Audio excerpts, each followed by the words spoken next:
বলবে যে আমি ওই মেদিনীপুরে আমার শ্বশুর বাড়িতে গেছিলাম, ইষ্টবিধি তারিখ এসেছিল, ওখানে খুঁজে পাইনি, ওখানে অসুস্থ হয়ে যায় বউ, তো 1 মাস 1.5 মাস ছিলাম, ওই যে বন্ধ হয়েছে আর করা হয়নি।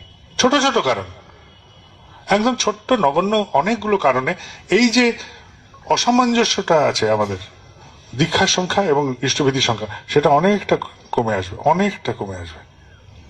যদি 100-তে 100 না হয়, 100-তে 90 নিয়ে আসতে পারি আমরা। এটাকে আগে দেখেন। প্রত্যেকটা কেন্দ্র মন্দির যারা পরিচালনা করছেন, প্রত্যেক কেন্দ্র মন্দির পরিচালনা যারা যারা যেখানে করছেন, তারা এই উপযোজনাগুলোকে এইভাবে তৈরি করেন। তাহলে দেখবেন যে আমাদের কাজ কিন্তু মন্দিরটা নয়, এইখানে ভ্রান্তি হয়। আমাদের মন্দিরটা করতে গিয়ে শুরু তো করি যে সবাই মিলে করবো, সবাই মিলে করবো, দেখা গেল যে আমার জমিদারি একটা তৈরি করে ফেলেছি অগোচরে। ওই অর্থমান যশের প্রথম কথা বলেছিলাম, সেই জিনিস হয়ে যাবে। দেওঘরে যে আমি থাকি, সবচেয়ে বড় চ্যালেঞ্জ আমার কাছে যে আমি না থাকলে আশ্রমটা চলবে কি করে।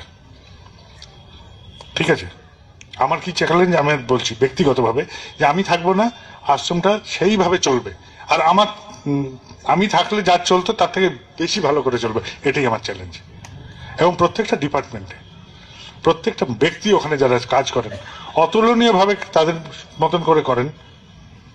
সব জায়গায় হয়তো আমার যোগাযোগ আছে, কিন্তু কোথাও আমি বিরাজ করি না, কেননা তারা নিজেরাই স্বয়ং ডিসিশন নেবেন এই ভালো মন্দ কাজে, এবং কেন নিচ্ছেন সেটারও যুক্তি ওনাদের কাছে যেন ঠিক থাকে।